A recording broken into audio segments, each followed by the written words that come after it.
ભરૂચમાં 250 વર્ષ ઉપરાંતથી ઉજવાતા મેઘ ઉત્સવમાં આજે અષાઢી અમાસે મેઘરાજાની માટીની પ્રતિમાનું ભોઈ સમાજ દ્વારા વિધિવત સ્થાપન કરાયું હતું. ભરૂચમાં 56 દુષ્કાળના પહેલાના ભયંકર દુષ્કાળ સમયે ફુરજા બંદરે 250 વર્ષ પહેલા મેઘરાજાની માટીની પ્રતિમા બનાવી તેનું વિધિવત પૂજન કરાયું હતું.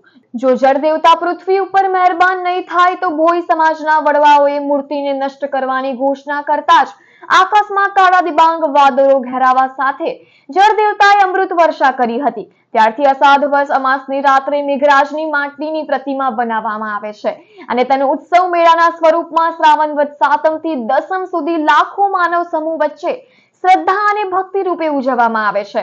ભરૂચમાં આ મેળો મેઘ મેળો કે મેઘરાજાના મેળા તરીકે ઓળખાય છે. તેની પૂર્ણાહુતિ દસમના દિવસે મેઘરાજાની પ્રતિમાને સાંજે નર્મદા નદીના પવિત્ર જળમાં વિસર્જિત કરવામાં આવે છે. વિશ્વમાં એકમાત્ર ભરૂચ શહેરમાં ઉજવાતો આ મેઘોત્સવમાં બુધવારે શિલ્પકળાના બેનમૂન નમૂના રૂપ મેઘરાજાની માટીની પ્રતિમાનું ભોઈ સમાજ દ્વારા સ્થાપન કરાયું હતું. શ્રી ભરૂચ સમાજ ભોઈ જ્ઞાતિ પણ છેલ્લા 250 વર્ષથી વધુ આ પરંપરા જાળવી રાખેલ છે.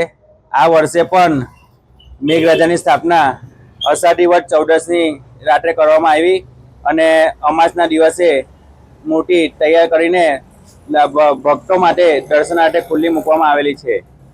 આ પરંપરા અમારા વડવાઓના ટાઈમથી ચાલતી આવેલી છે અને એમાં એક જ રૂપ અને એક જ રંગ એવી કહેવત છે. પણ આમાં એવું કહેવામાં આવે છે કે કોઈ અમારી પાસે બીબું નથી.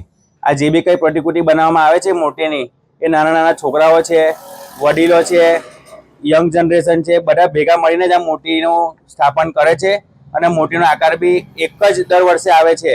એમાં કોઈ બીબું અમારી પાસે છે નહીં.